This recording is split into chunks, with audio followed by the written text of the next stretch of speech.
until that deorbit burn start. During their time in space, this crew saw a total of 5 arriving vehicles and the departure of 3 vehicles.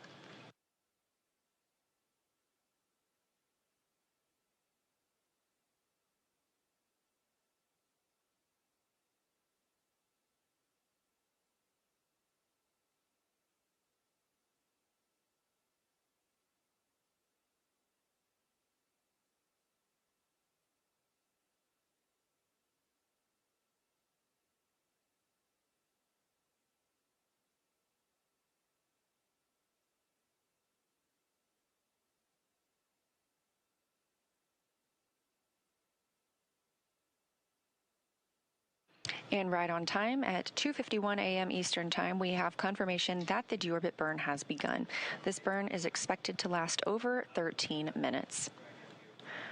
For these return and splashdown operations, the United States Coast Guard, in coordination with SpaceX and NASA, establishes a safety zone to ensure public safety and for the safety of those involved in the recovery operations, as well as the crew aboard the returning spacecraft.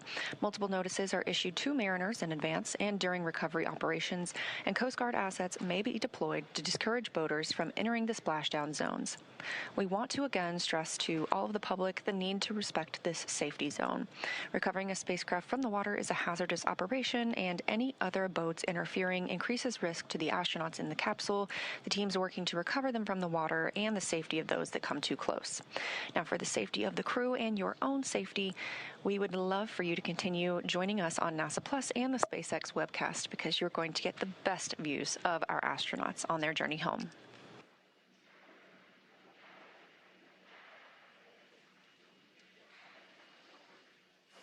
Like Leah said, the best views will be coming to you here on our webcast. However, if you are in the Los Angeles area, the San Diego area there in Southern California, I do encourage you to step outside about 12:30 a.m. as you might be able to see the spacecraft actually re-entering on its way there back to the splashdown site. And if you're lucky, you might even hear a sonic boom. Now, as always, NASA and SpaceX jointly select our splashdown location, and for today, the primary recovery site is there off of the coast of San Diego. This selection process works with a lot of different variables, including the space station's orbital trajectory, what landing sites are available and have favorable weather, how much free flight capability that Dragon has for the trip home, and of course, the sleep schedule for the returning crew members. We'll start with calculating daily return options based off of the space station's current orbit and Dragon's capabilities to maneuver and line up for re-entry. The time from undock to landing at the primary site can vary from less than 6 hours to more than 39. For Crew 11 this evening, their journey is going to be about 10.5 hours in total.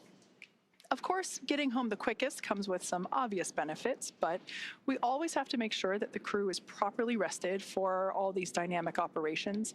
And of course, that would prevent us from scheduling 20-plus hour days for them. Trajectory and ballistics experts provide the daily opportunities that would line up with the Dragon as it's coming back to the landing zones. And then we split them into what we call ascending and descending opportunities.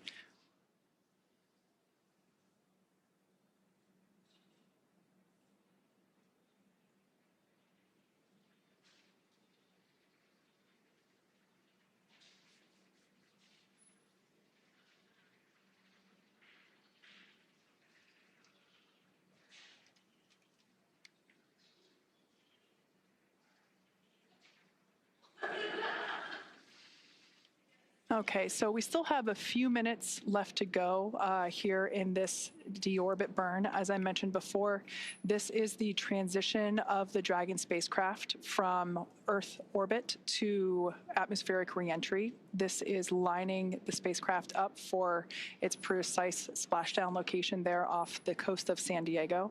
So in a couple minutes, in fact, we expect this deorbit burn to conclude at 12:04 a.m. Pacific time. So we will stand by and await to hear the call for nominal burn. When we hear that, that will confirm completion of this deorbit burn for Dragon Endeavour.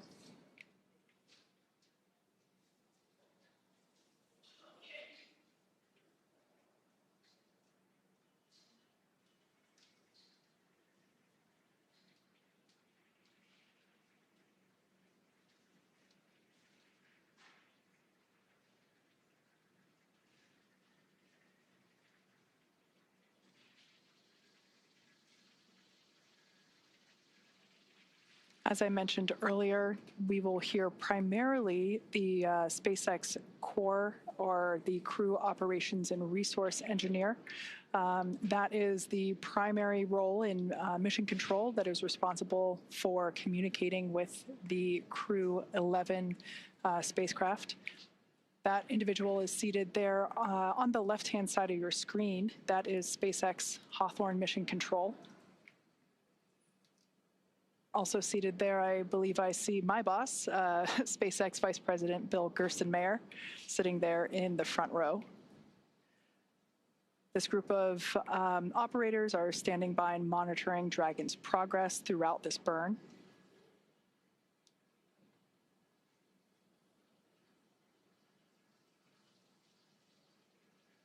Now, this particular maneuver that Dragon Endeavour is performing, this deorbit burn, is utilizing the 4 forward Draco thrusters.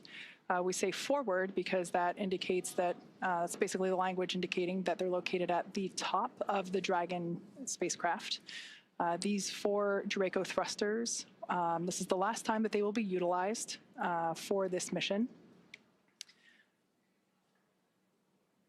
This deorbit burn will last for a total of about 13.5 minutes.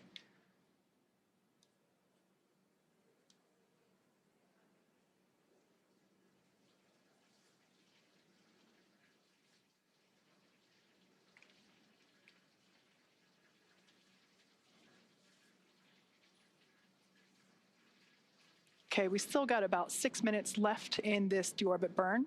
As we wait for a conclusion of the deorbit burn, let's talk about Dragon Endeavour's journey from the space station so far.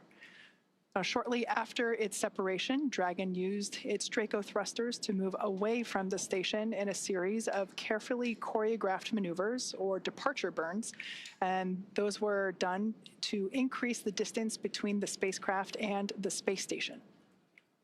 Dragon also executed a phasing burn to lower its orbit and line the spacecraft up with its landing location.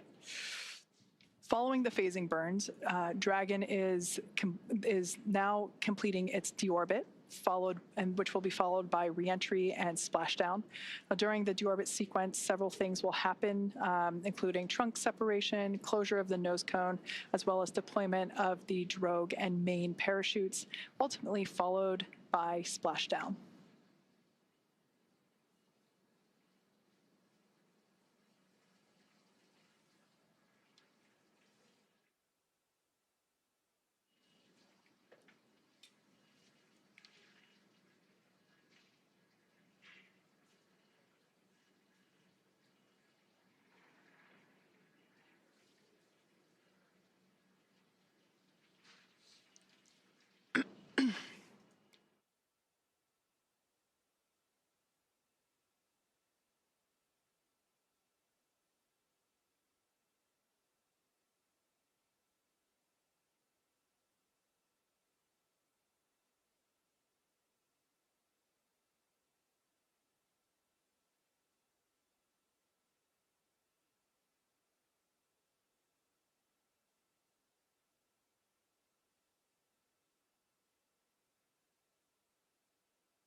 Again, if you're just joining us, this is the live coverage of NASA's SpaceX Crew 11 mission return to Earth.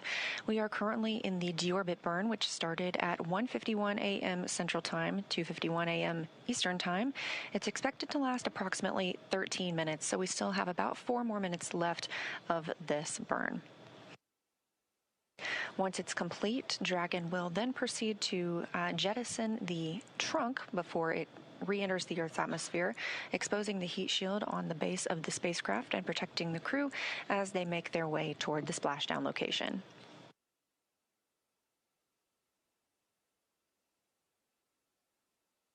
And we are anticipating splashdown at 3:41 a.m. Eastern, 2:41 a.m. Central Time off the coast of California.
All right, we have just over a minute remaining in this 13.5-minute burn. This is the deorbit burn.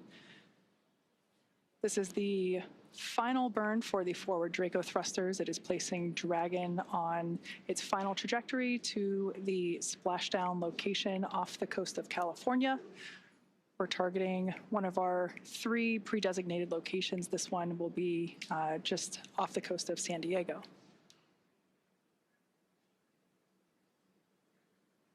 Shortly after the burn concludes, we should hear a call out indicating that the burn was nominal. This would be good news and letting us know that we are continuing with progression of our milestones.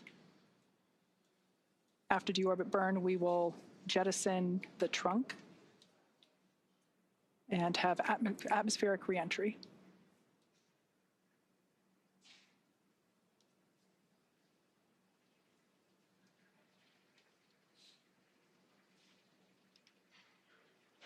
All right, so there's about 10 seconds left in this burn, so we're going to stand by and listen for that call out.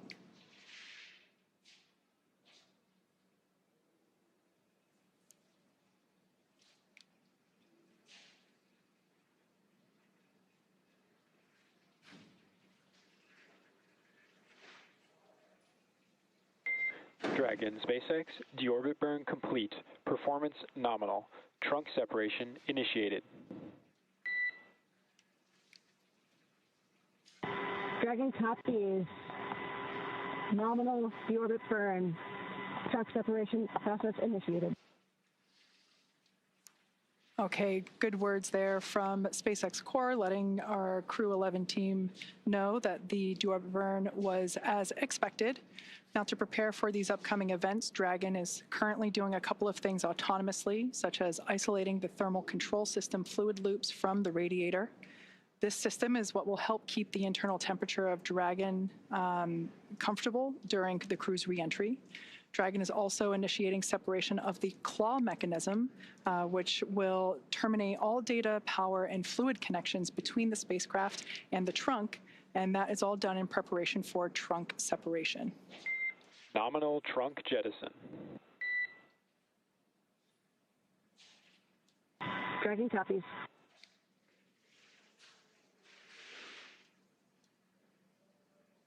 All right, great news there. We heard the call out for successful trunk separation.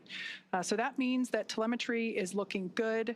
The nitrox system is primed for cabin and suit cooling, and the heat shield is exposed and ready for atmospheric entry.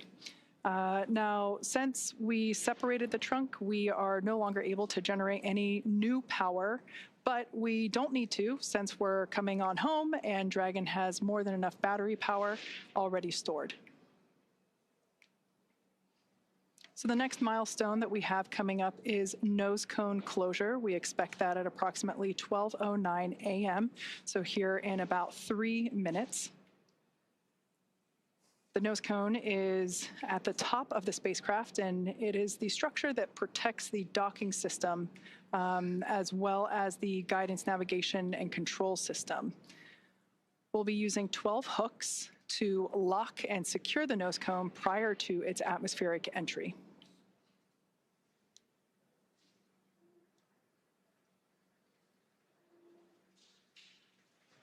That's right. We are standing by for nose cone closure, expected just a few minutes from now. And as you can tell, things are picking up a little bit more quickly as we prepare for splashdown. Again, expecting that to come at 2:41 a.m. Central Time, 3:41 a.m. Eastern. So right now, Dragon is inhibiting those forward bulkhead Draco thrusters. We just used those to complete the deorbit burn, meaning they will not fire again, and ensuring it's safe to latch the nose cone for re-entry.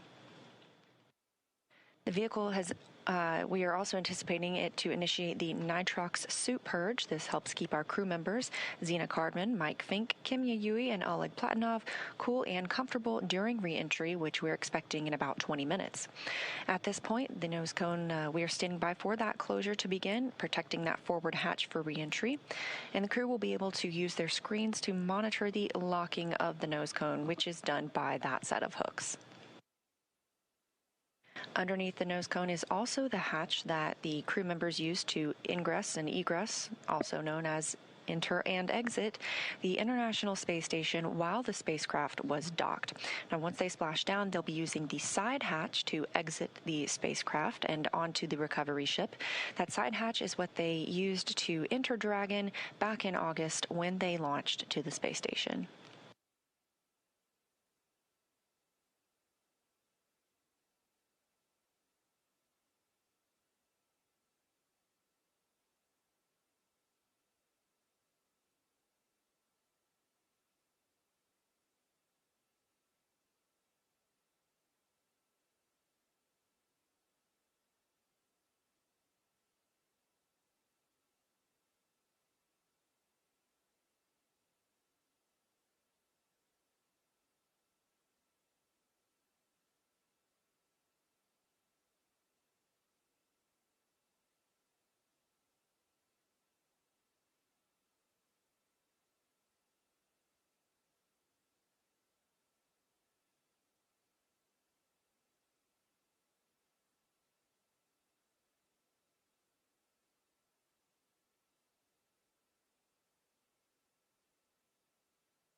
For those of you that have just recently joined us for Crew 11 Splashdown, we have completed the deorbit burn that set Dragon on its precise trajectory back to our splashdown location off the coast of San Diego, California. We've also jettisoned the trunk, and we've just closed the nose cone. So these are the final physical changes for the Dragon spacecraft prior to its atmospheric entry. And we expect that entry period to begin about 12:30 a.m. Pacific time, so in about 20 minutes or so.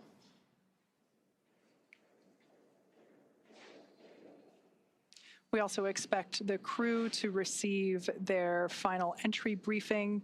This is where the SpaceX core will communicate any changed details, such as timeline shifts to the anticipated loss of signal and acquisition of signal, as well as the entry period. We should also find out what the wave height and wind speed is there at the splashdown location. But when I was coming into work this evening, I did see some stars outside, so hopefully that's a good indication that we've got some smooth seas out there awaiting the crew.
As we are in the process of the hooks and latches driving to secure and close the nose cone, just a recap of what we've seen so far tonight.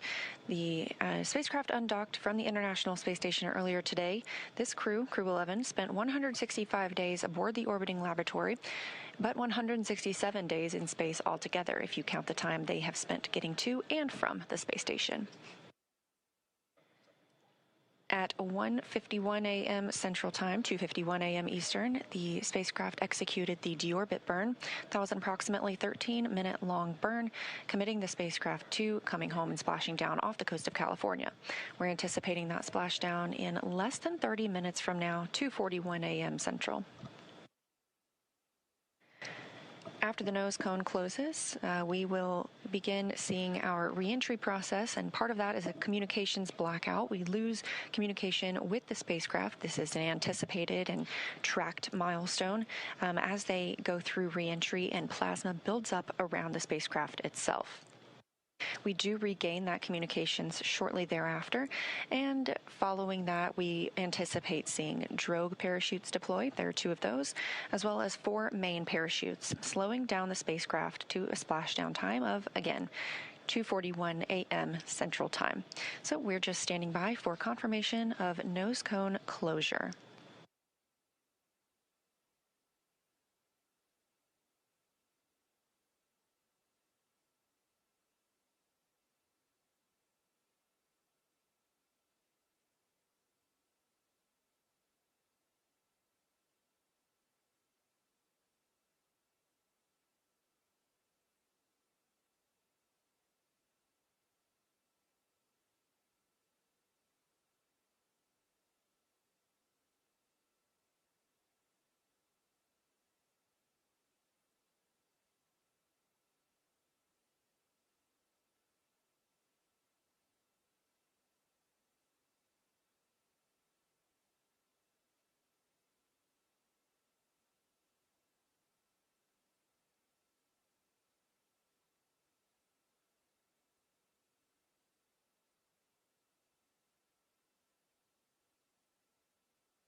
Dragon SpaceX, nose cone secured for entry.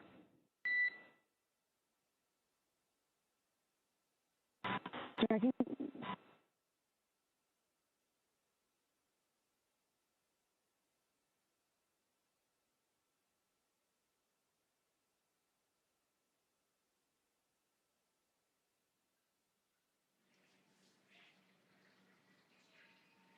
Okay, we heard good news there. The nose cone is closed and secured, locked in position, ready for atmospheric reentry. Now, as we begin the second half of entry, Dragon has begun to inject cooled nitrox or nitrogen-oxygen mixture into the air, being delivered directly into the suits worn by the crew. Again, this is what will allow our crew members to remain comfortable while external temperatures reach up to 3,500 degrees Fahrenheit. Meanwhile, the heat shield is pointing forward, essentially leading Dragon to our landing site just off the coast of San Diego, which is important as it will be doing a lot of the work during this reentry. So let's talk a bit more about the heat shield. Dragon's primary heat shield is comprised of PICA 3.0, which stands for Phenolic Impregnated Carbon Ablator. Now, the first-gen PICA was actually initially developed by NASA for studying and sampling comets within our solar system. SpaceX partnered with NASA to develop PICA X, which was the second-gen product. Dragon SpaceX for entry briefing. Report when ready to copy.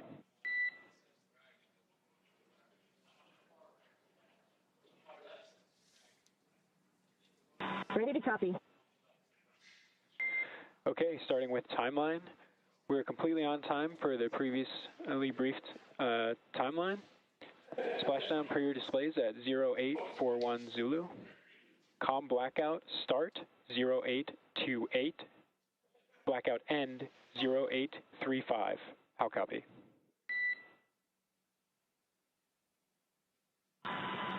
Copy, we are on time for 0841 splashdown per the timeline. COM blackout start 0828. COM blackout end 0835. That's a good readback. We have a nominal vehicle status. We're tracking an on-target arrival to San Diego with pristine weather conditions for splashdown. Recovery team is on site and ready to support.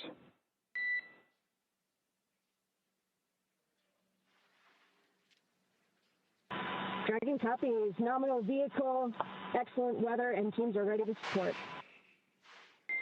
And with that, please report when tablets are secure, restraints are tightened, and visors are down.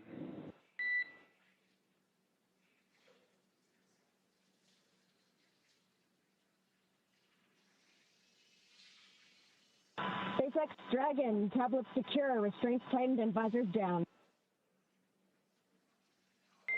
SpaceX copies all.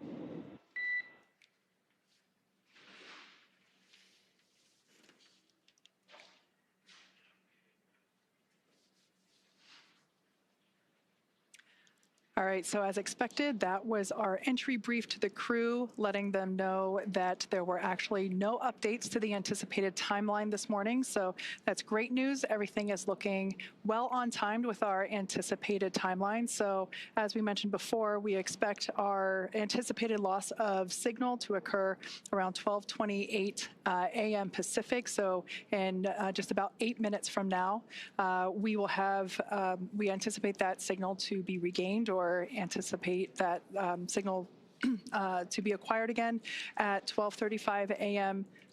Pacific time. Now, sometimes we are able to hail the crew a little bit earlier than that, and sometimes we get those communications back.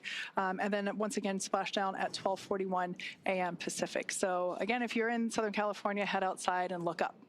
Now, let's get back to talking a little bit about the heat shield. As you know, we're talking about this signal loss, and that's due to part of what's going on with that heat shield. So SpaceX partnered with NASA to develop the second generation heat shield product, and that was actually used on all of the Dragon 1 CRS missions that resupplied the space station on 20 missions.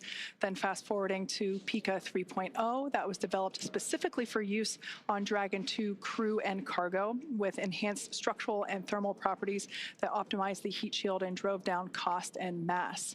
So the remainder of Dragon is composed primarily of a SpaceX proprietary ablative material. That's another class of thermal protection, which is lighter weight versus PICA and protects the underlying composite composite structure during the reentry phase, and that's to ensure the structural capabilities of the spacecraft are maintained. Now, while Dragon will experience temperatures over 3,500 degrees Fahrenheit peak during those peak reentry conditions, the characteristics of the thermal protection systems, or TPS as you hear it called, coupled with the environmental control and life support, or ECLS, that system pressurized will be pressurizing the interior, and all those combined will ensure that the crew will stay cool and comfortable during all phases of reentry through splashdown. SpaceX Dragon, okay, so opening seat 3 visor just to adjust glasses. Dragon, SpaceX, can you repeat? Temporarily opening seat 3 visor to adjust glasses. Copy, adjusting glasses. Your go for that. Okay, so that was important to note there because our commander, Zena Cardman, had already reported back that all visors were down and in the locked position ready for atmospheric reentry, but one of our crew members had to adjust their glasses. So she did a good job there in reporting back to SpaceX crew to let them know that one of the crew members had to reopen momentarily. Visors are down. We copy. Visors are down. 5 minutes until predicted calm blackout. See you on the other side at 0835.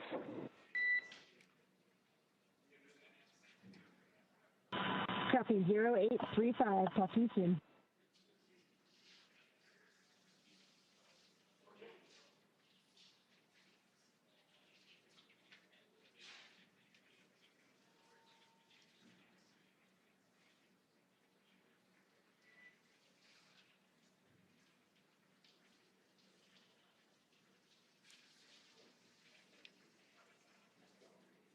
Okay, so as we have been saying, everything that Dragon and the crew on board does is carefully choreographed, not just the maneuvers that the spacecraft is executing, but the communications between our crew here on the ground and our crew in space. So, Leah, we can see all of that being perfectly demonstrated with what's going on now.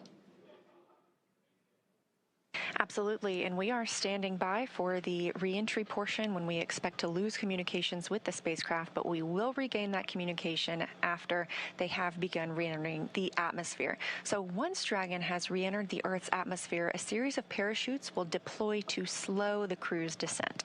First will be the 2 drogue chutes, followed by the 4 main chutes to guide Dragon to its first contact with Earth since launching in August. Dragon will automatically deploy these parachutes when different pressure and positioning sensors on the spacecraft detect that they are at the right speed and altitude. The spacecraft velocity at drogue deploy is approximately 350 miles per hour, and they deploy at about 18,000 feet. You're getting a live look inside the cabin right now. That's Crew 11 preparing for their re-entry period.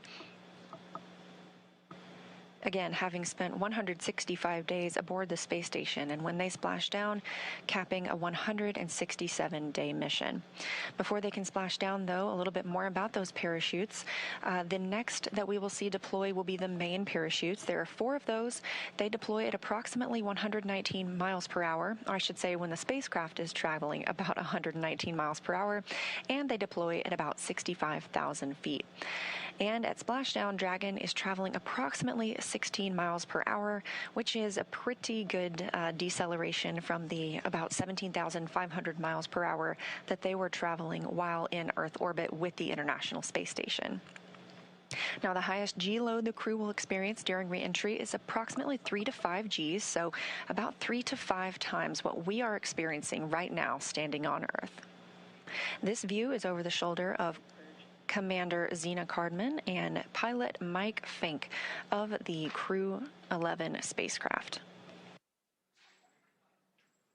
In this view, you can see their crew displays. They're able to monitor everything happening with the spacecraft. However, all the next milestones should be completely autonomous and hands-off for the crew.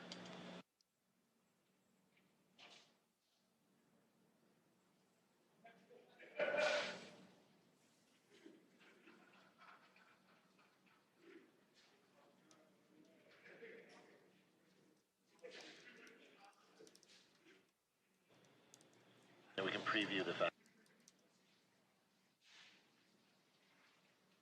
And we just heard that the crew is in entry attitude, and we are anticipating losing this view and losing our audio communications with the crew in just a minute or so as they enter this entry interface. They'll be traveling and experiencing heat outside the capsule at approximately 3,500 degrees Fahrenheit. And as they are traveling and re-entering Earth's atmosphere, a plasma builds up around the capsule that prevents us from communicating back and forth with the crew. We expect to regain communications with them about 7 minutes later, but we're still getting great views right now.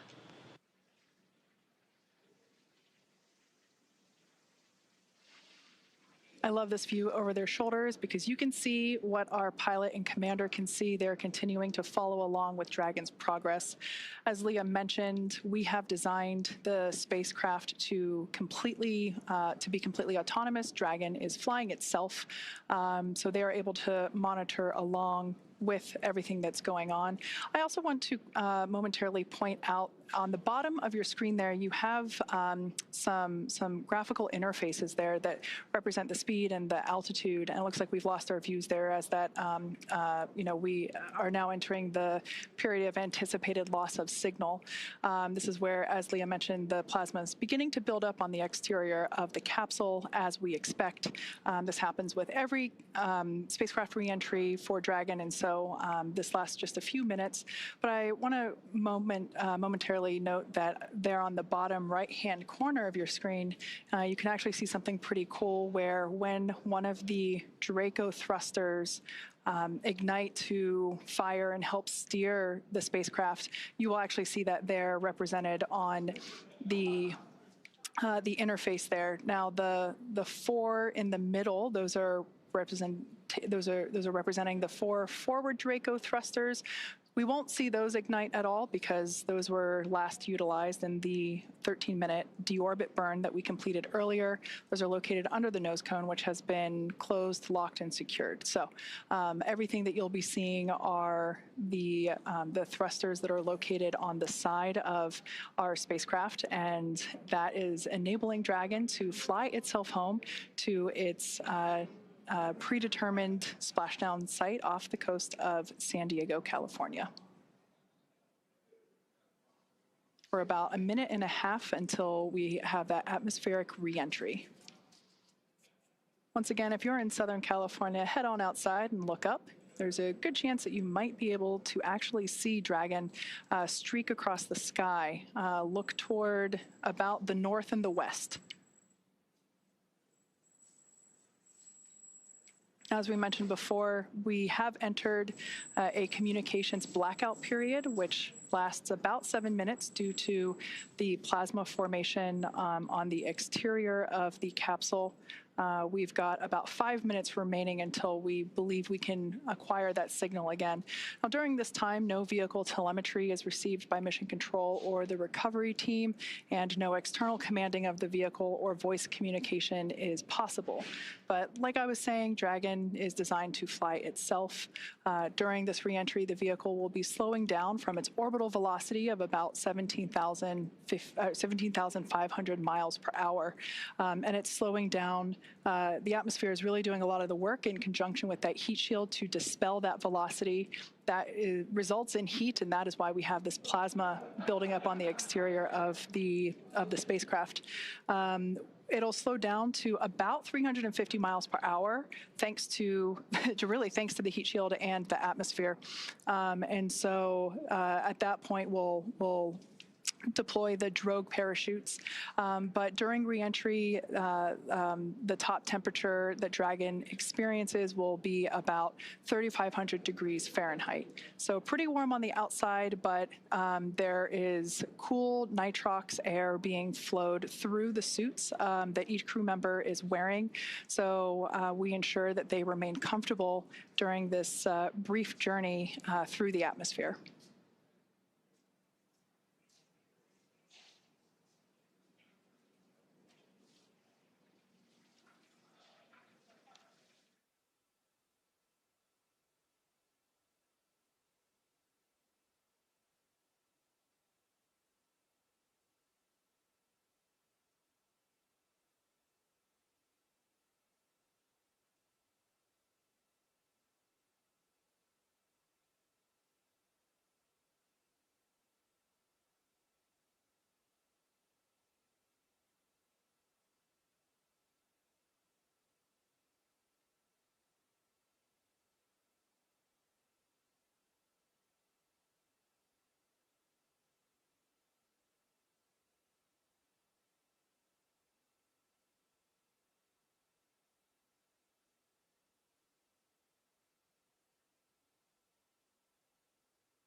Now, while we await AOS, or acquisition of signal, let's go through a brief recap of today's events.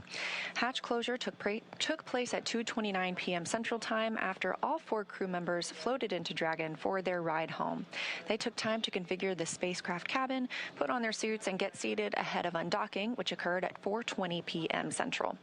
Dragon's departure burns helped move it out of the keep-out sphere and approach ellipsoid, which are both invisible boundaries we monitor around the space station. Since then, we completed the deorbit burn at 1:51. Oh, and you're getting your first views of reentry. This is live, and if you're in California, you can go see this with your own eyes. This is Crew 11 re-entering after 167 days in space. Again, we are in a loss of signal period. This is a tracked period as the spacecraft re-enters Earth's atmosphere. We anticipate regaining signal with Crew 11 momentarily, and when the spacecraft reaches an altitude of 18,000 feet above Earth, 2 drogue chutes will deploy to slow it down ahead of the 4 main parachutes deploying at 6,000 feet in altitude. Now, splashdown will be the milestone we will see after that, which is expected for 2:41 a.m. Central Time. So again, we're standing by for acquisition of signal and continued communication with Crew 11, expecting that just a few minutes from now.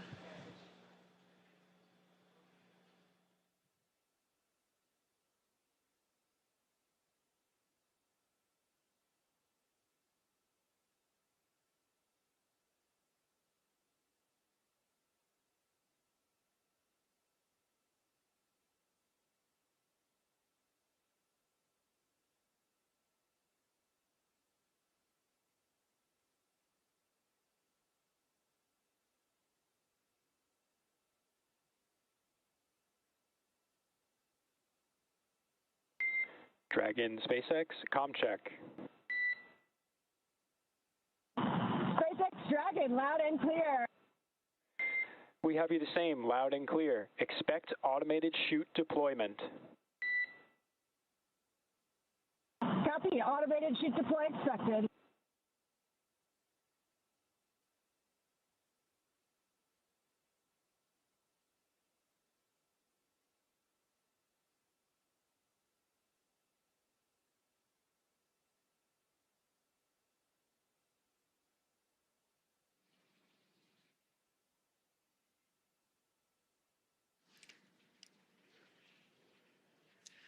All right, so there we heard that we had confirmation of that acquisition of signal, or AOS. It actually came in a minute early, so that's good news there. We heard the Corps inform the crew to expect drogue parachute deployment that happens when Dragon senses the right speed and altitude. So that's roughly about 350 miles per hour and around 18,000 feet in altitude. There we have a view from... GPS converged. Expect nominal altitude for drogue chute deploy. Dragon copies, expecting nominal altitude. So we'll have that drogue deploy in about a minute from now, but we have our first views from the WB-57. This is a high-altitude tracking plane that is providing these thermal signatures via infrared. This is really cool to see here as we continue to track Dragon on its way back to planet Earth.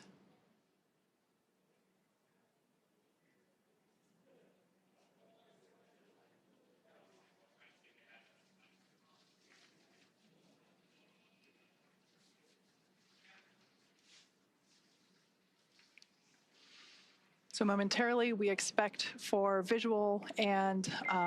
Brace for drogue window. Drogue brace.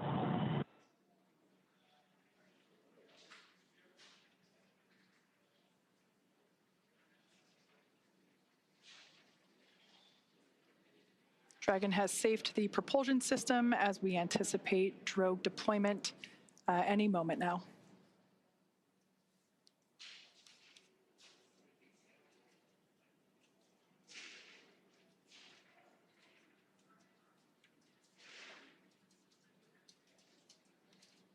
Drogue parachutes are utilized to stabilize and decelerate the vehicle further prior to deployment of the main parachutes.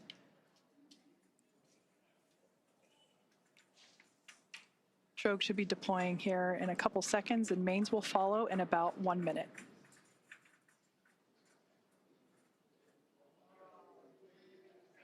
There we have visual confirmation of drogue deploy. Visual, 2 healthy drogues. Kind of a cool shot. Copies. I think we had the recovery vessel in the background there just momentarily. Main parachutes deploying in about 20 seconds.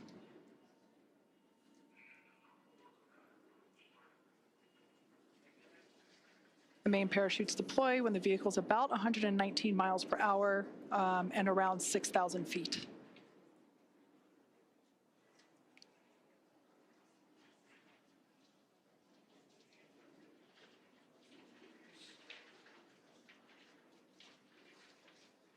There we can see visual confirmation of deployment of the 4 mains. Visual, 4 healthy mains.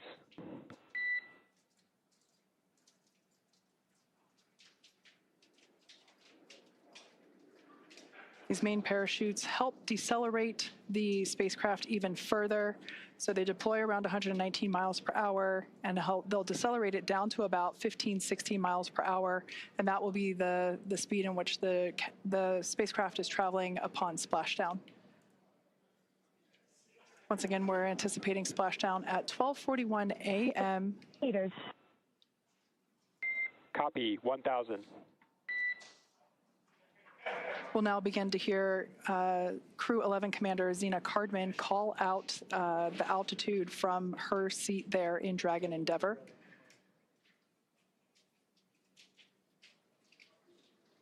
SpaceX's mission control team in Hawthorne continues to report the precise landing coordinates to the recovery team. 800. Copy, 800.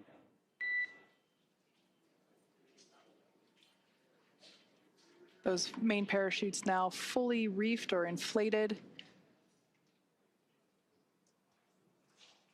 We ensure that the parachutes inflate over a few seconds to help reduce the shock to the system. 600 meters. Copy, 600.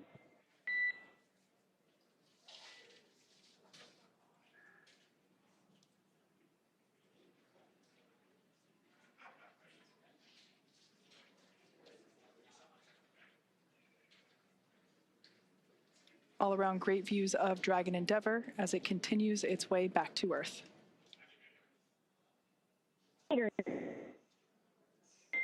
Copy, 400. Crew are braced.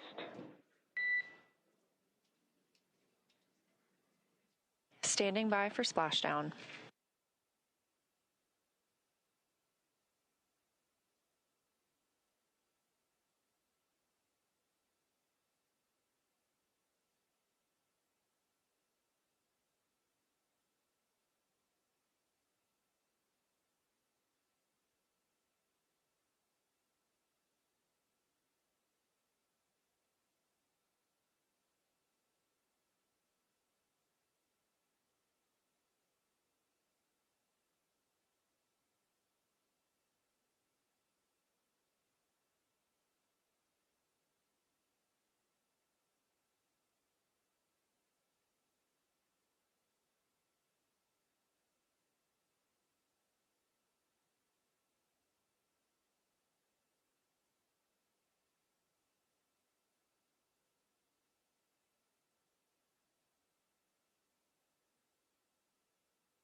Splashdown of Crew 11.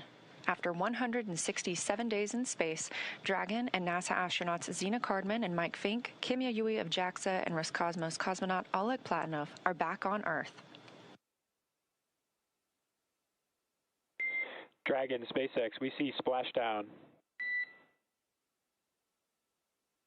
SpaceX Dragon, copy, concur. Splashdown and mains are cut. We are in 4.800. SpaceX copies, and we see the same. Mains cut. On behalf of SpaceX and NASA, welcome home, Crew 11. SpaceX Dragon, it's so good to be home. With deep gratitude to the teams who got us there and back.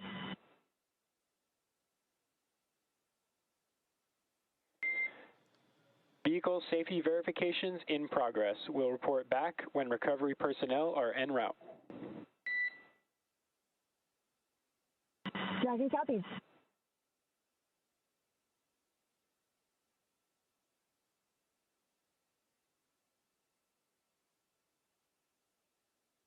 Again, we have splashdown of NASA's SpaceX Crew 11 mission, a 167-day mission, 165 of those being spent on board the International Space Station, now splashing down off the coast of California.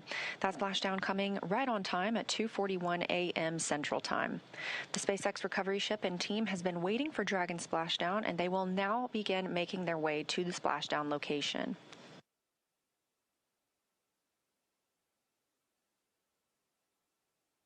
It looks like we even have a couple of visitors around the spacecraft. If you look very closely, you might even see some dolphins.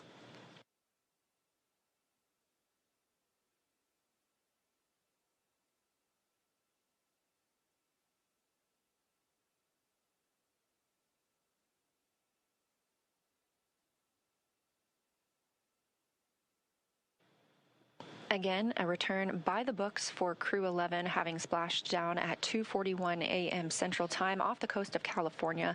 We will now begin moving into the recovery process. We'll see the boats begin to approach and inspect the spacecraft by checking for hypergol and other ordnance checks. They will begin to rig the spacecraft and prepare it to be lifted on that recovery ship. And this is a great view of some of those boats that go out and check the spacecraft. They are going to be sniffing it, essentially, for these hazardous fuels that can linger once the spacecraft has re-entered Earth's atmosphere.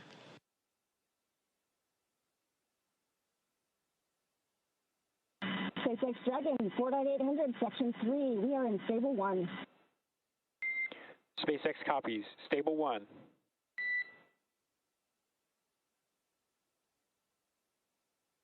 That's the voice of NASA astronaut and commander of Crew 11, Zena Cardman, reporting back that they are working through their procedures and that the capsule is in Stable 1, which is the position that you see on your screen here, where it is upright in the water. This is just what we were hoping for, and again, it's been a completely nominal and by-the-books return for the crew today.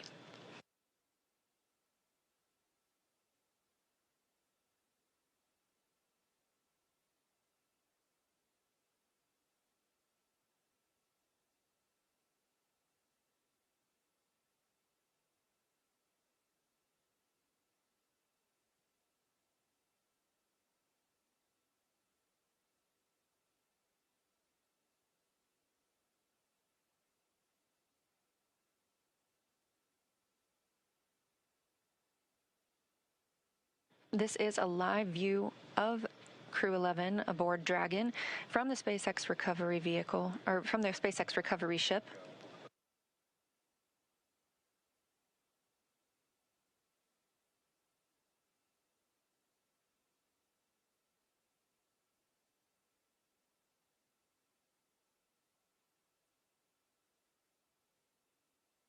And this day for the crew started about 10.5 hours ago when they undocked from the International Space Station.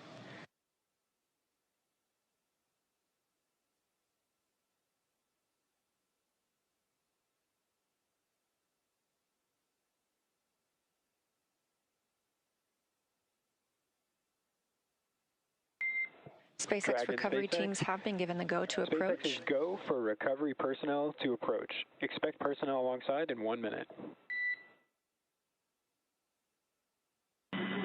Copy, 1 minute. Thank you.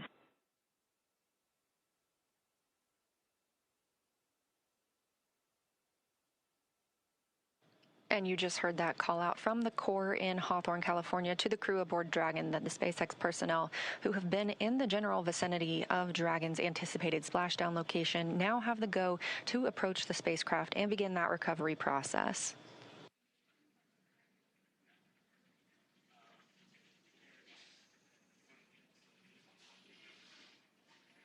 All right, so as we heard, we are now standing by for recovery of the Dragon Endeavour spacecraft with NASA astronaut Zena Cardman and Mike Fink, Kimia Yui of JAXA, and Roscosmos cosmonaut Oleg Platonov, who are inside that spacecraft that you see there. Now, Dragon has already, I would also like to point out, we've got some folks here are approaching the spacecraft now that they have gotten the okay for the approach. They're on some fast boats there. This is the SpaceX recovery team. Personally, one of my favorite teams to work with here at SpaceX. They're a really scrappy crew, and they're going to work really quickly here to get the Crew 11 team out of the water. And it's always a lot of fun to watch these operations proceed. Now, Dragon has already autonomously completed several steps to safe itself following splashdown. For those of you that perhaps just joined us, the return has gone very smoothly so far, as Leah had mentioned. The Dragon successfully splashed down off the coast of San Diego, California at 12:41 a.m. Pacific time, 3:41 a.m. Eastern time. Approximately 10.5 hours prior to splashdown, Dragon autonomously undocked from the International Space Station, completed a series of departure burns, jettisoned its trunk section, and performed its final burn, which was the deorbit burn, and that placed itself on a trajectory toward Southern California, specifically off the coast of San Diego. So Dragon successfully re-entered the Earth's atmosphere, followed by deployment of its parachutes to slow the spacecraft down to a gentle splashdown. So we're now going to follow the final part of the crew's journey as the Dragon spacecraft is lifted out of the water and placed on the recovery boat. So we see here the recovery team beginning to prepare. One of the most important steps will be to Dragon SpaceX, hypergol sweeps and unfired ordnance checks, nominal. Rigging in progress, approximately 2.5 minutes until capsule lift. Stand by for PMC. The next call you hear will be from SpaceX flight surgeon on Dragon to Ground Private. Dragon copies. 2.5 minutes until lift. Standing by for PMC. All right, we heard there that the crew will have an opportunity for a private medical conference with the flight surgeon. That is standard for all of our crew returns. That will be done on a private channel. Great view here from the drone. This is our first look at the front side of Dragon Endeavour. I love this view because you can see the lights on the inside. This crew member here is actually on the capsule, beginning to place the rigging required for the lift onto the large recovery vessel. This takes a few minutes to essentially lasso and wrangle the Dragon capsule as it gently bobs there in the water.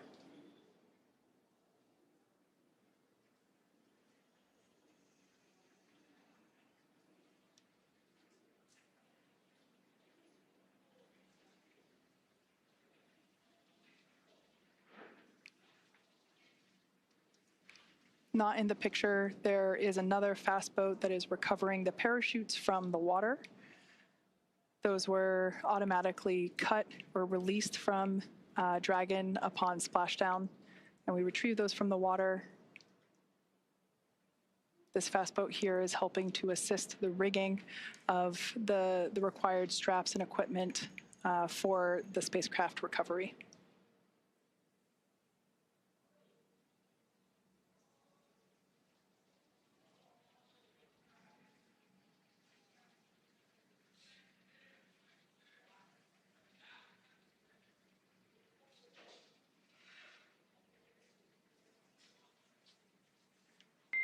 Dragon SpaceX, Dragon to Ground is no longer privatized. Dragon copies.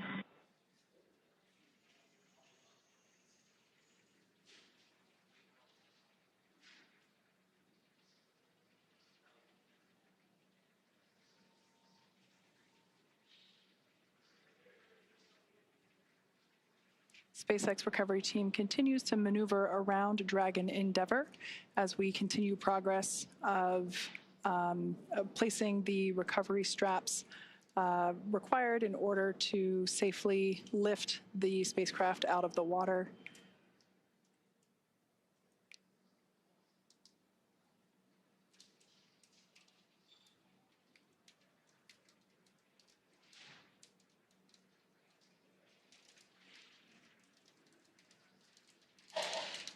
Something we heard called out earlier prior to the closest approach that we see now was completion of the safety sweeps That was just indicating that the recovery team performed the required checks to ensure that there weren't any unfired pyros, which are used to... Dragon, be advised, transitioning forward link. COM will be unavailable for approximately 5 minutes.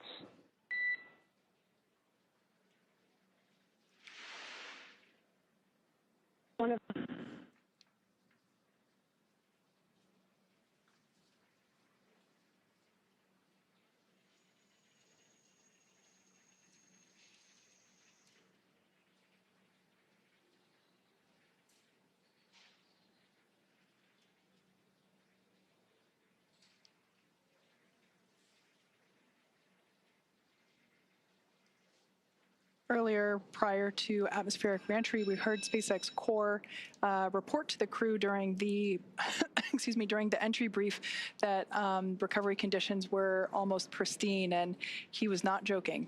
It seems that the weather, the waves are pretty smooth out there. And Leah mentioned earlier that there are some dolphins out to play as well. Perhaps we might be able to get to see those as the recovery vessel gets a little closer to the spacecraft.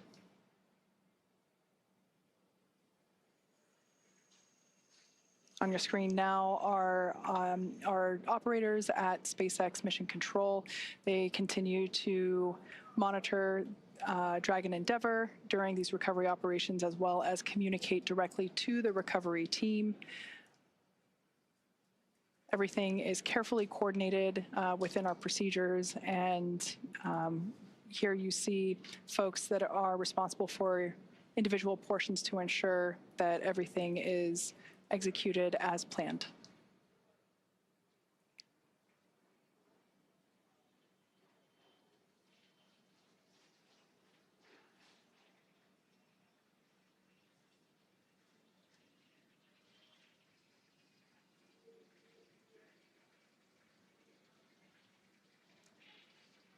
If you've just recently joined us, we had a perfectly nominal re-entry of Dragon Endeavour. The crew splashed down exactly on time at 12:41 a.m. Pacific time off the coast of San Diego.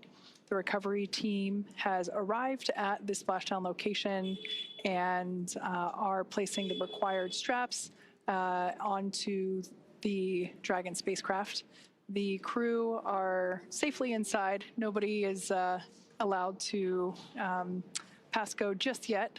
We still have to lift the spacecraft out of the water and onto our recovery vessel. Dragon SpaceX, forward link transition complete. Com check. We've got you loud and clear. We have you the same.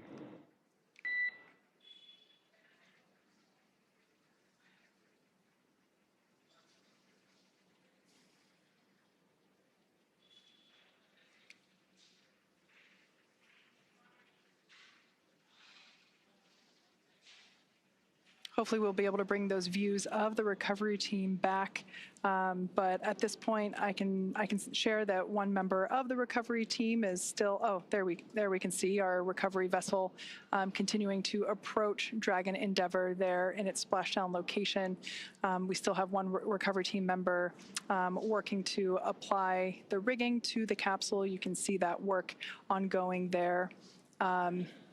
As we've seen, this involves climbing on top of the spacecraft itself to attach these hoist rings and connect the lifting lines. Overall, the progress tonight has been very smooth and very rapid. Depending on the sea state, it can take us a little bit longer, but things are really smooth this evening, and the recovery team is very efficient. It takes us less than an hour to raise Dragon onto the recovery vessel and remove the crew from the spacecraft. After initial medical checkouts, the crew will return to land within 4 hours by helicopter. So everything continuing to proceed as scheduled and as anticipated.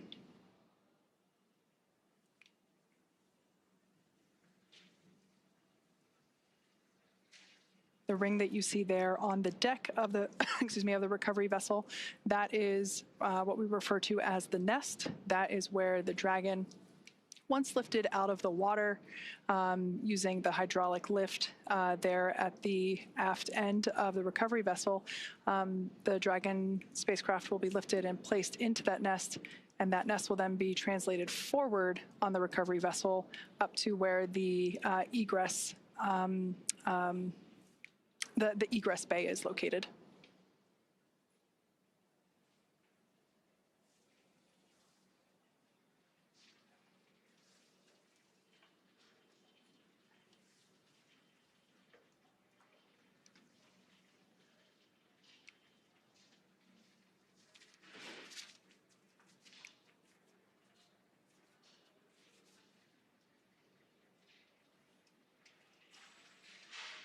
Yeah, so this is a great view there of the recovery team member that is responsible for placing the hoist straps and the rigging required to lift the the Dragon spacecraft out of the water, along with the recovery team members located in the fast boat, helping to provide the necessary light, as this is obviously a nighttime splashdown operation.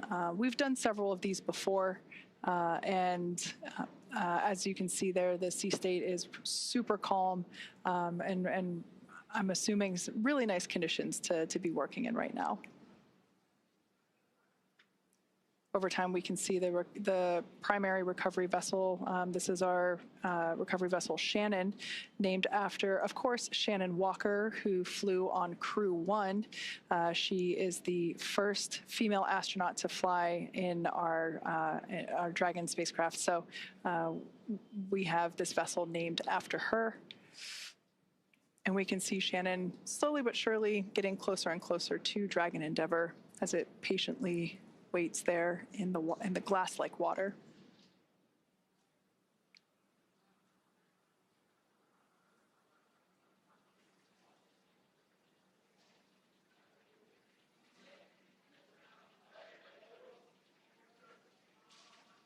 Once all the required straps and rings are in place and the recovery vessel is in its location and everything is attached, we'll actually see that recovery team member jump off from the capsule and into the water.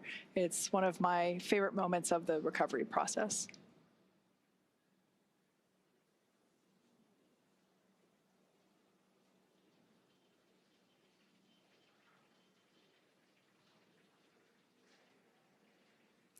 I think we might, yep, there they are. The dolphins are back to play. We now have a better view of them. I'm sure they're very intrigued by all the lights that are in the area here in the middle of the night in Southern California.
If you've just recently joined us, you're tuning in at a great time. We're in the final phases of the Crew 11 return to Earth. They had an on-time splashdown at 12:41 a.m. Pacific time, 3:41 a.m. Eastern time. And as you can see, recovery operations are proceeding very well. everything is going according to plan, or as we like to say around here, nominal. And we can see the recovery vessel continues to approach Dragon Endeavour, and the recovery team there on the vessel standing by as we await the hoist of the Dragon spacecraft onto the aft end of the vessel.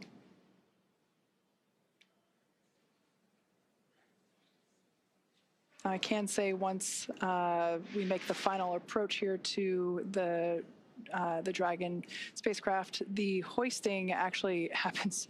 It always takes me by surprise just how fast it is, because you can't really see the full size of the hydraulic lift or hoist there at the aft end of the recovery vessel, but it's pretty big and pretty strong. So we're able to lift the spacecraft out of the water. We can see there that the lines, the guidelines are attached, and they're going to line everything up here for the final approach and ultimately the lift into the nest there located at the back of the vessel.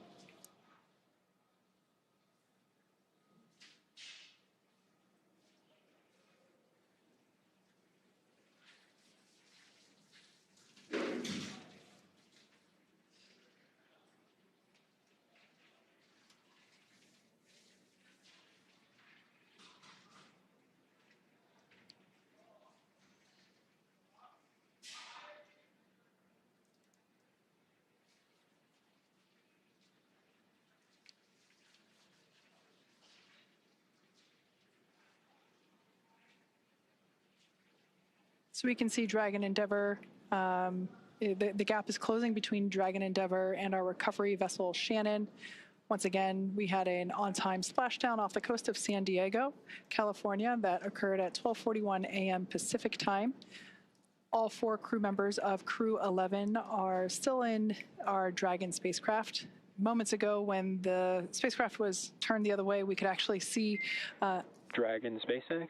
Rigging complete. Approximately 5 minutes until capsule lift. Dragon copies. 5 minutes to lift.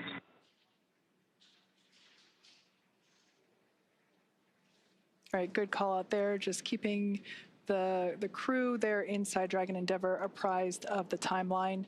While there are windows, it is a little hard to see exactly everything that's going on outside of those windows at this point, as there is quite a bit of action as we have been following along. We can see now that the hydraulic lift has been extended into the initial lifting position, and this is the mechanism that will bring Dragon out of the water and onto the nest there at the back of the recovery vessel. We'll also see the recovery team member. I think you can still, yeah, you can still see them there on the front. They're actually standing in the bay where the main parachutes are stored. That's quite a large bay. Now they're climbing up to the top, and shortly we'll see them make some final adjustments and a final graceful flying departure from Dragon Endeavour.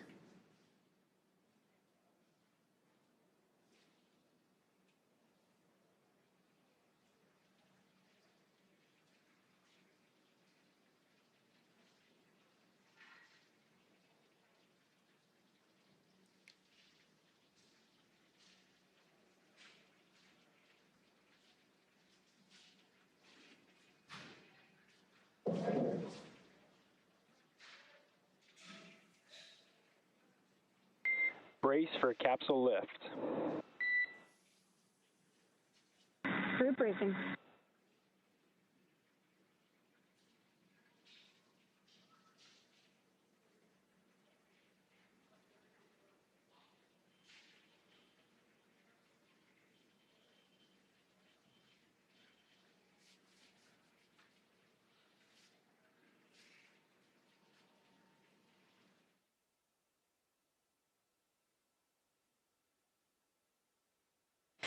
Now, as you can see, the recovery teams are preparing to lower the vessel's hydraulic lift mechanism, and that's going to bring the spacecraft into the on-deck translation system, also known as the nest.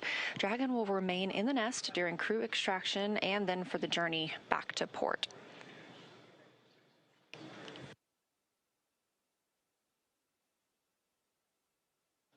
Again, all of this coming right after splashdown at 2:41 a.m. Central Time, right on time, and a really expedient recovery, partially thanks to the calm sea states and great weather that is out in the San Diego area right now, but also due to the swift and very well skilled and practiced efforts of the NASA and SpaceX recovery teams.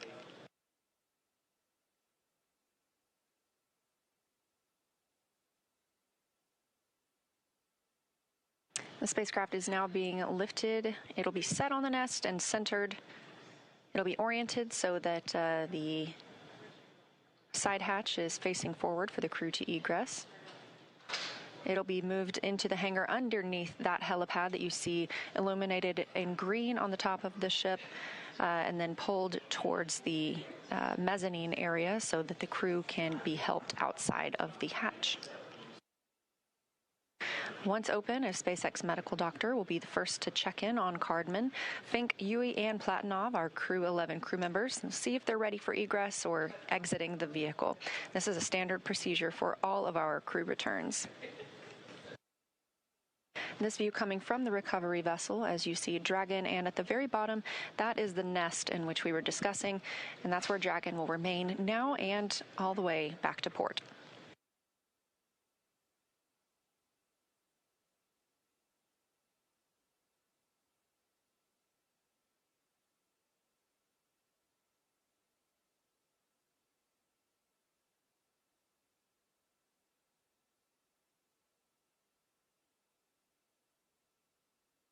You can also see, facing forward, that is Dragon's side hatch we were discussing. This is the same hatch they used to enter the spacecraft on launch day in August.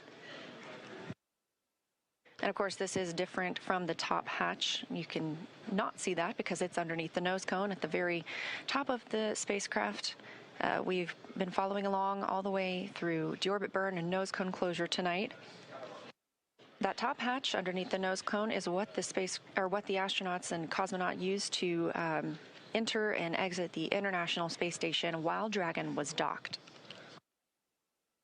So before we open this side hatch, the spacecraft's cabin pressure must be equalized with the outside environment. And of course, once that hatch is open, this will be the crew's first breath of fresh air back on Earth since boarding their spacecraft at the start of their journeys back in August.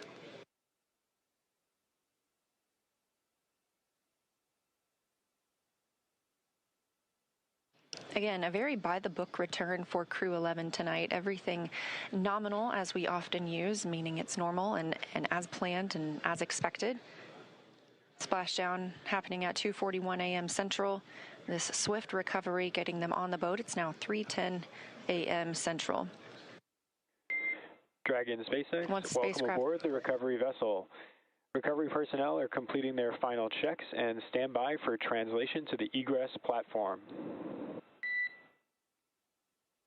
Dragon copies.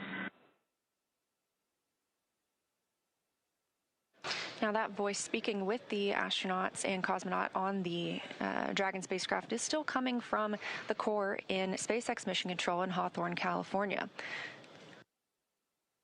These team members are making sure that all thrusters are covered before they begin to maneuver the spacecraft toward that egress platform.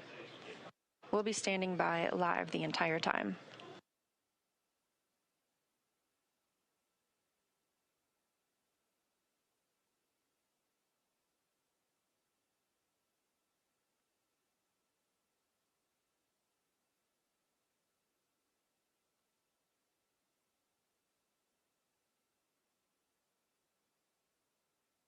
This is the 6th flight of this spacecraft. In all, Endeavour has flown 9 NASA astronauts, 3 visitors to the International Space Station, 2 Roscosmos cosmonauts, 1 retired NASA astronaut, 1 ESA astronaut, and an Emirati astronaut from the UAE to and from the International Space Station. Again, this is the 6th mission for this Dragon spacecraft named Endeavour.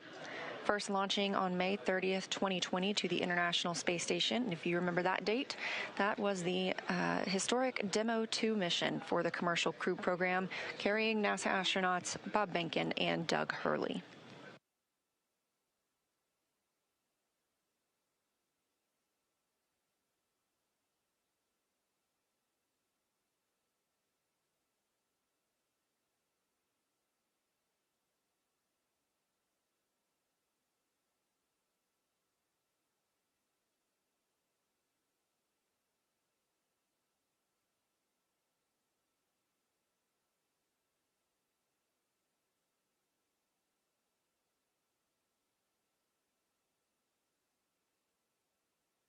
What you're seeing here are SpaceX team members. They are preparing the vehicle to be moved to that egress platform, making sure everything is safe, that the rigging is properly attached. This is really the final ride on Dragon for these Crew 11 crew members. One short trip to this egress platform, and then they'll begin being assisted out of the spacecraft. Completely normal procedures for all of our returns.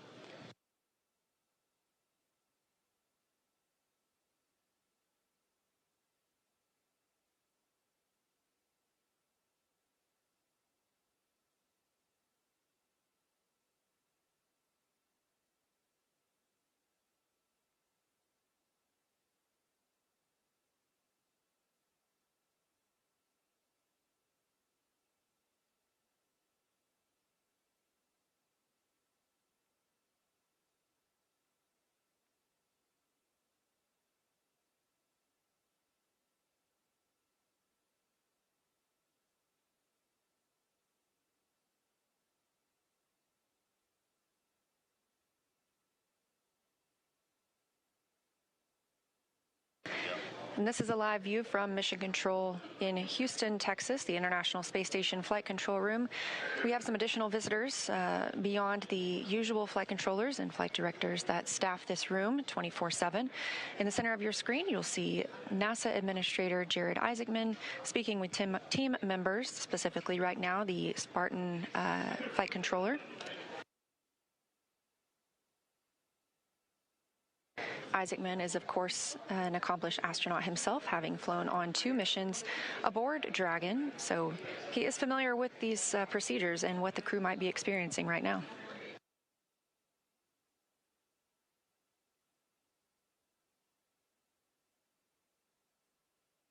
Back on the recovery ship, the teams continue to prepare to move Dragon to that egress platform.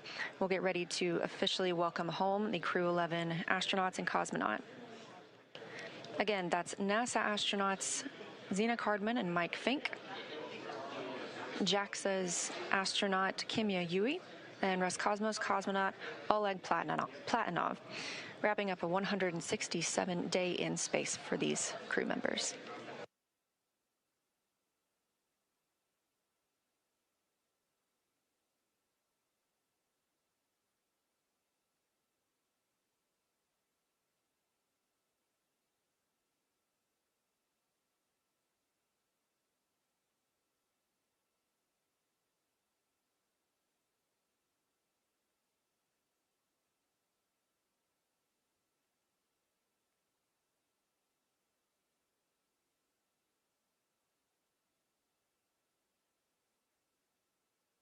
Again, if you're just joining us, thanks for tuning in. This is the live mission coverage of NASA's SpaceX Crew 11 mission returning from the International Space Station back to Earth.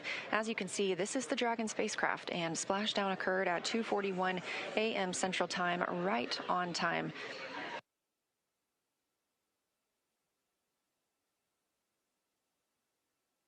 This crew undocked at 4:20 p.m. Central Time, so it was about a 9.5-hour ride from space back to Earth.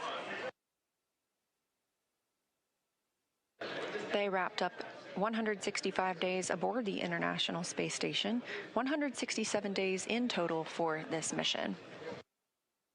And we are seeing motion for Dragon. They are pulling it to the egress platform. It's a short distance, and this view coming from that platform itself. This will align it properly with the side hatch, where we will see the astronauts egress or exit the capsule. They will be assisted after being checked on by a medical doctor, and this is standard procedure for all of our returning crews.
We are getting confirmation that the spacecraft hatch is ready to be opened. Again, this will be the first time. Stand by for side hatch opening and egress. It's been an honor flying with you. Standing by for side hatch, and the honor is ours. Thank you so much.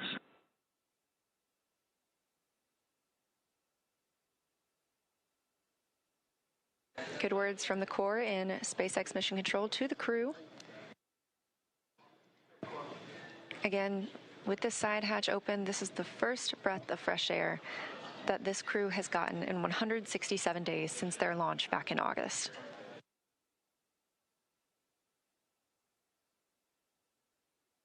That hatch opening coming at 3:19 a.m. Central Time, and with a splashdown occurring at 2:41 a.m. Central Time, a pretty rapid access of the crew.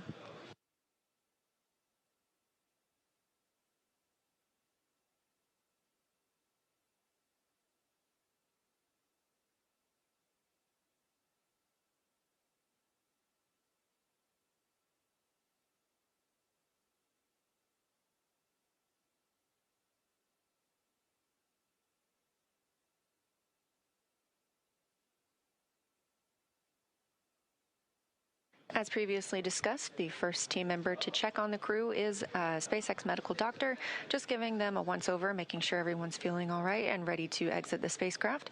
This is something we do with all crew members who return.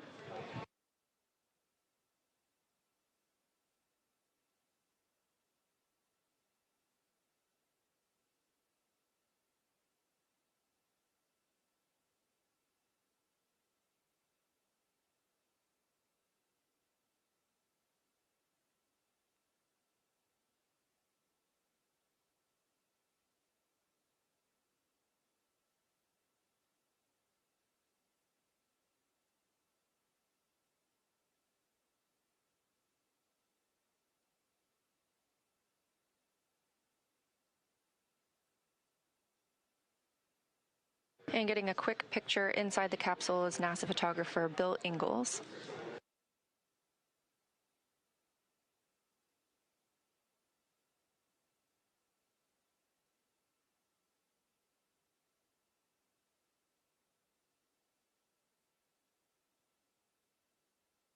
Hey, there's your live view inside Dragon Crew 11 back on Earth after 167 days in space.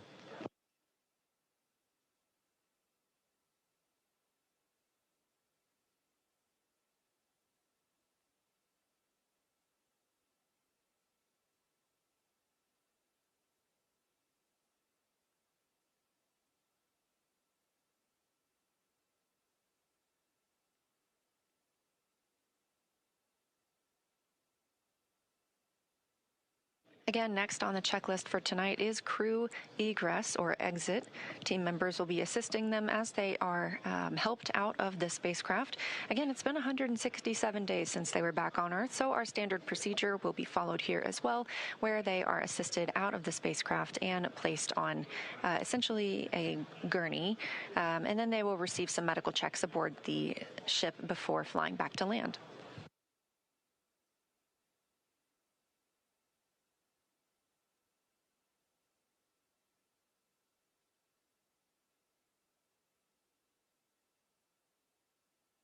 Team members inside the spacecraft from SpaceX's recovery team are helping remove some of those extra items that are in the spacecraft. You just saw the footrests being handed off. This will just make it easier for us to bring the crew out of the spacecraft.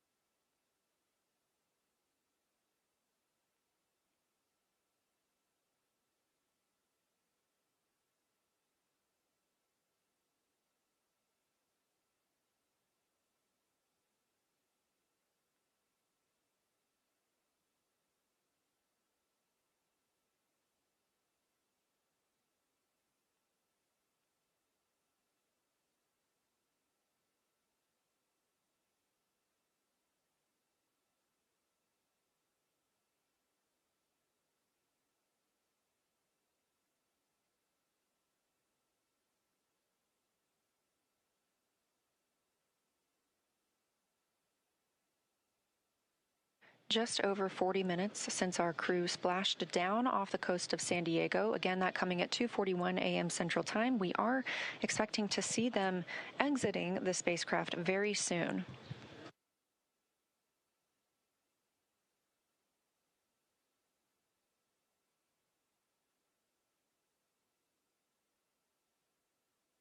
That's the chair the crew members will be helped into and moved back for their initial medical checks. Again, standard procedure for any returns on Dragon, as well as any of our crew members returning.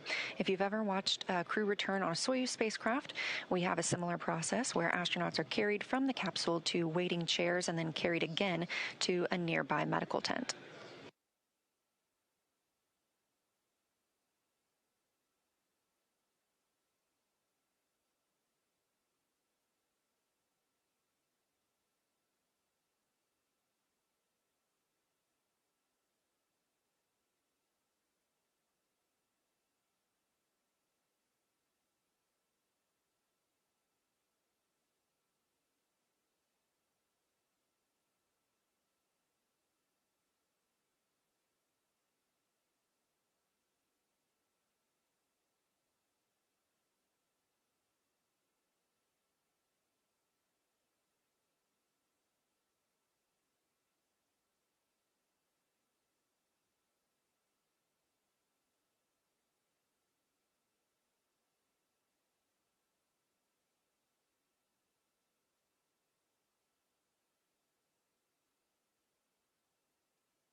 Again, you're watching live coverage of Crew 11's mission and return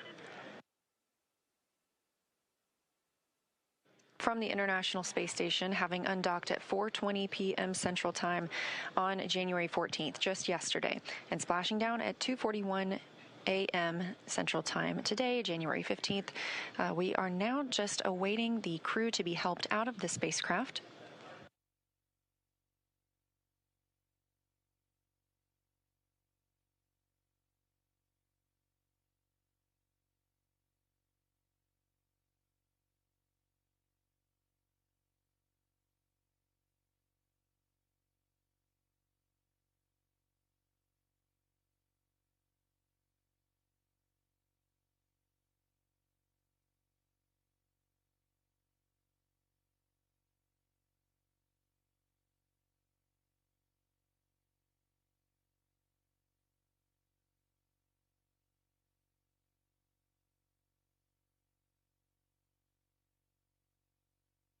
And it looks like our first crew member out of the spacecraft is NASA astronaut Mike Fink.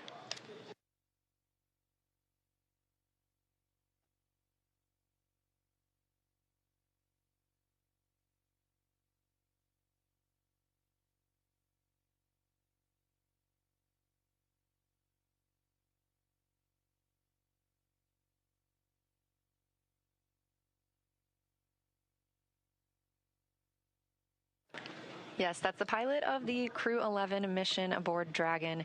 Fink now being taken to those standard medical checks.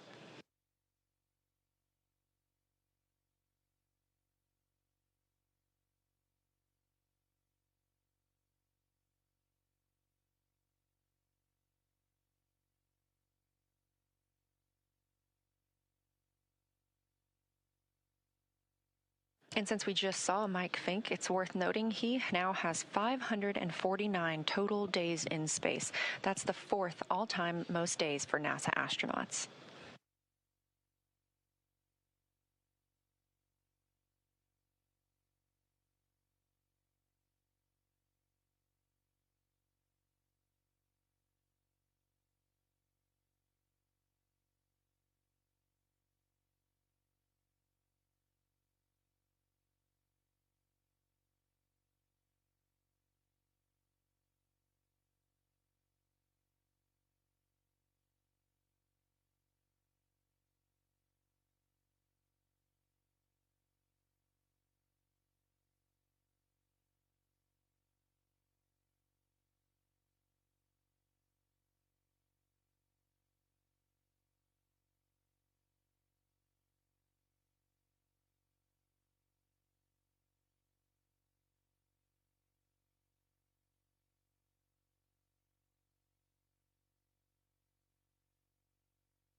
Standing by for our next crew member to exit the spacecraft.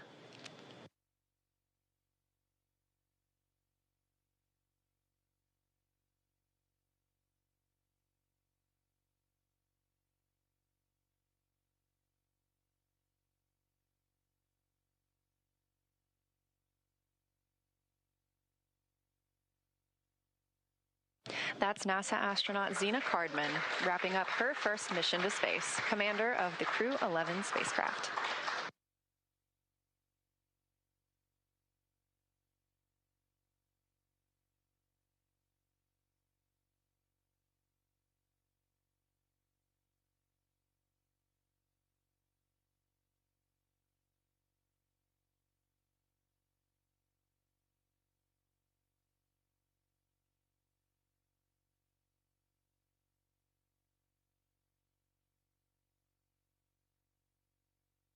That's another footrest being handed out of the capsule, and we'll be standing by to see who is next to be brought out of the spacecraft. Again, you see them being helped onto these stretchers. They are being escorted back to their routine medical checks.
Our next crew member to exit the spacecraft is JAXA's astronaut Kimya Yui. Yui just reached the milestone of 300 days in space across 2 missions. You can see some cheering on the SpaceX recovery ship, and you can probably also hear a little bit of celebration here in Mission Control Houston as well.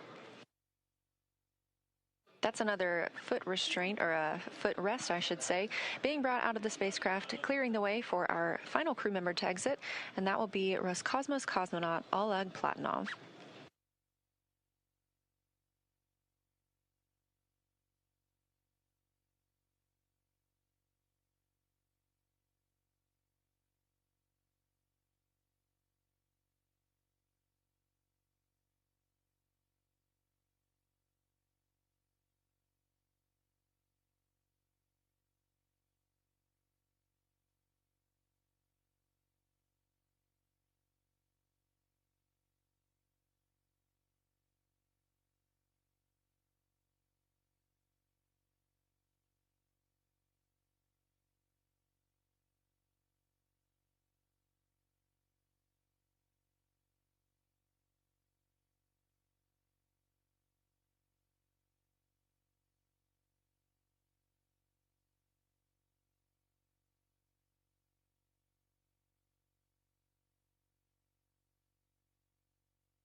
And we see the fourth crew member of Crew 11 being helped from the vehicle now.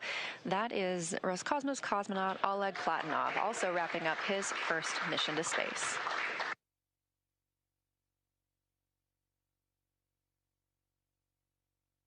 Now that NASA astronauts Zena Cardman and Mike Fink, Kim Yayui of JAXA, and Roscosmos cosmonaut Oleg Platonov are safely back home on Earth and getting checked out by the medical teams, we're going to wrap up our live coverage of their return.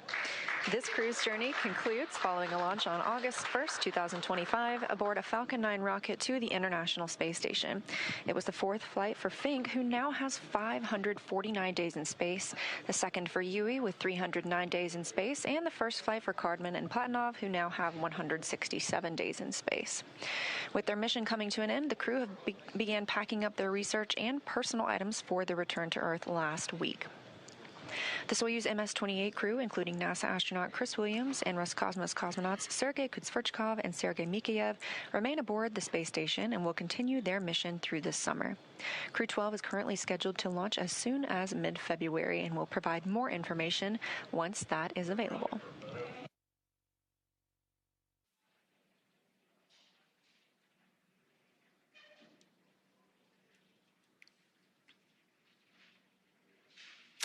Great news for Crew 11. They are home.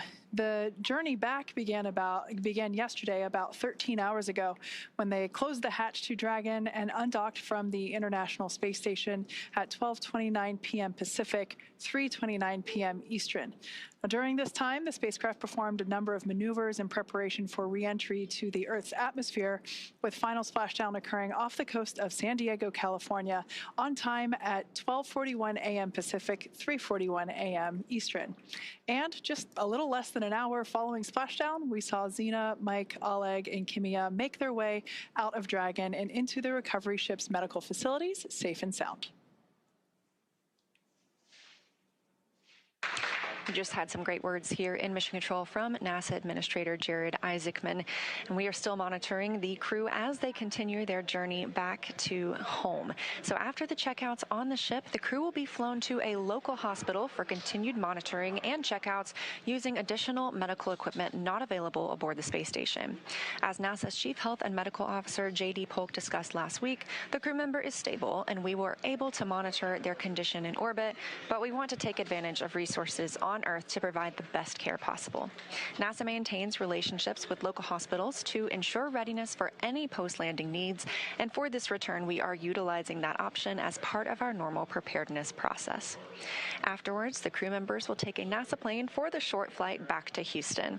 They'll then be reunited with families to bring an end to this mission. Thank you, as always, for joining us for the coverage of Splashdown for Crew 11. Excuse me. Remember to follow SpaceX on X and NASA Online on social media for updates. Pardon me. Here we go. For updates for the very latest on crew and cargo flights to and from the International Space Station. That's it for us here at SpaceX Hawthorne. Go Dragon and go Crew 11. And we'll continue to share the progress of the crew on social media as they travel back home. We also have a post-splashdown news conference coming up at 2:45 a.m. Pacific time, 5:45 a.m. Eastern time, where leadership will share the latest updates as we conclude this mission. From all of us at NASA and SpaceX, it's been an honor. Thanks for joining, and welcome home, Crew 11.